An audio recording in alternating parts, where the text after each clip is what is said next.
There's a lot going on today that seems to contradict the notion that things can change for the better. We live in a world of increasingly divided haves and have-nots.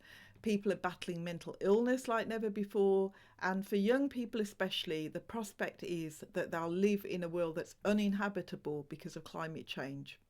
We're stuck in jobs we don't like and trapped by the cost of living. So I'll be talking to people about all of these issues and more on Communicama. Communicama is about people involved in change.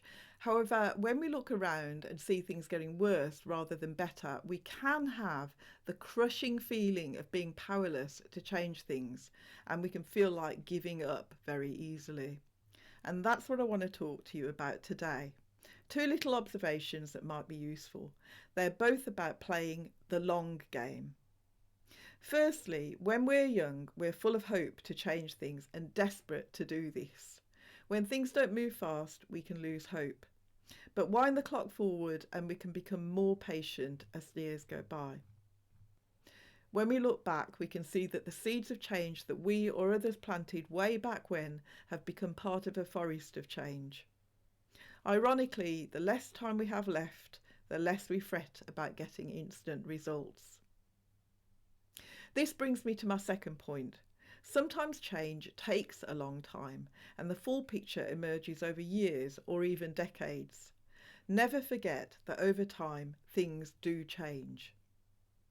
There are clear examples of inexplicable injustice staring at us from our screens today. Whether the obscene disparity in wealth, environmental destruction, or for me especially in relation to Palestine. In the face of these examples and the reluctance of those in power to act, it can appear that we're powerless to effect urgent change. Yeah, we also see the panicked efforts being made to suppress activism and democratic protest.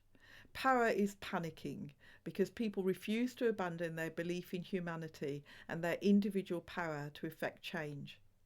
We are left wondering why there is something of a consensus in leadership that peaceful protest should be rebranded in order to stoke up hatred. The arrogance of power always amazes me, but of course arrogance is a natural outcome of getting your own way and no one seriously calling you out. But these norms are breaking down.